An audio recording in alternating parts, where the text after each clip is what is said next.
جی یہ اس باب کا خلاصہ ہے، الباب الثالث، 4 فصول پر مشتمل باب۔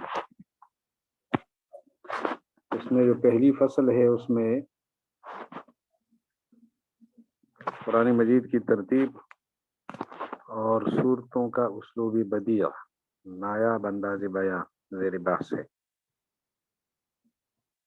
اور فصل دوم میں صورتوں کی آیات میں تقسیم اور صورتوں کے اندر جو عجیب و غریب انداز بیان ہے اس کا تذکرہ اور تبصرہ ہے،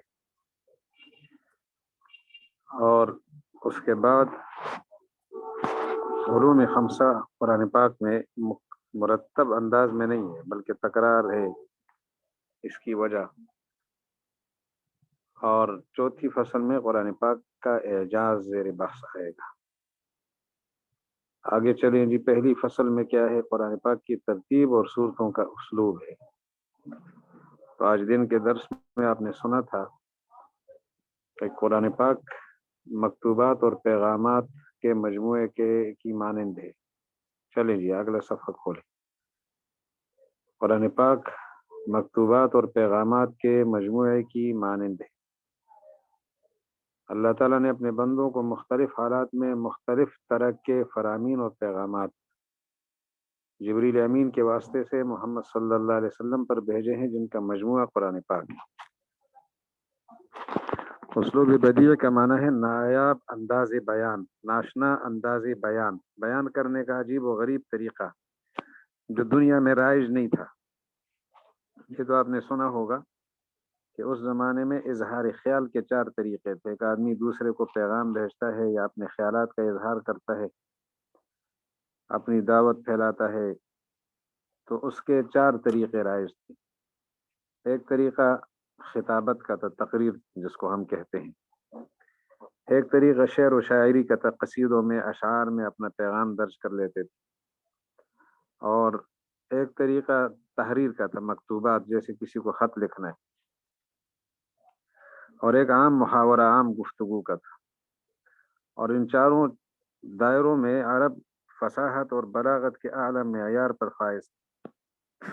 دنیا کی کوئی قوم ان جیسے قصائد بنانے سے عاجز تھی، کوئی بھی قوم ہو تو ان جیسے قصائد بنانے پر قادر نہیں تھی، اور نہ کوئی قوم ان جیسی تقریر کر سکتی تھی، نہ کوئی قوم ان جیسا خط لکھ سکتی تھی، خط بمانے مضمون، کسی کو پیغام بھیجنا ہو، اور نہ باہمی گفتگو میں اس معیار کی گفتگو پر کوئی قوم قادر تھی۔ قرآن پاک نے ایک نیا انداز متعارف کرایا ہے جو ان 4 سے مختلف ہے۔ نہ شعر ہے، نہ عام ماحول کا نثر ہے، اور نہ جس طرح تحریرات ہے اس دور کی اس طرح کی تحریر ہے، اور نہ ہی عام محاورے کا انداز ہے، بلکہ 4 پر فائق انداز ہے، اس کا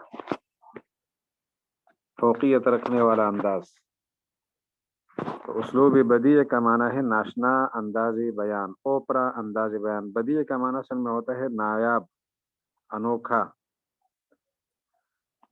تو بتایا تھا صبح کے درس میں کہ قرآن پاک پیغامات کے مجموعے کی مانند کتاب ہے، اور بتایا تھا کہ شاہی پیغامات کا مجموعہ ہے۔ اللہ تعالیٰ بادشاہ ہیں، بادشاہ علی الاطلاق ہیں، اور اس کے پیغامات ہیں محمد الرسول اللہ علیہ السلام کے پاس آئے ہیں، جبریل علیہ السلام لے کر آئے ہیں، اور وہ پیغامات مرتب ہو گئے، مدون ہو گئے، مصحف کہلائے۔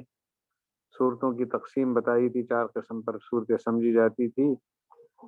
سب سے پہلے سبع الطول، 7 لمبی صورتیں، پھر مئون، پھر مثانی، پھر مفصل، اور ان کی تفصیلات آپ نے پڑھ لی تھی۔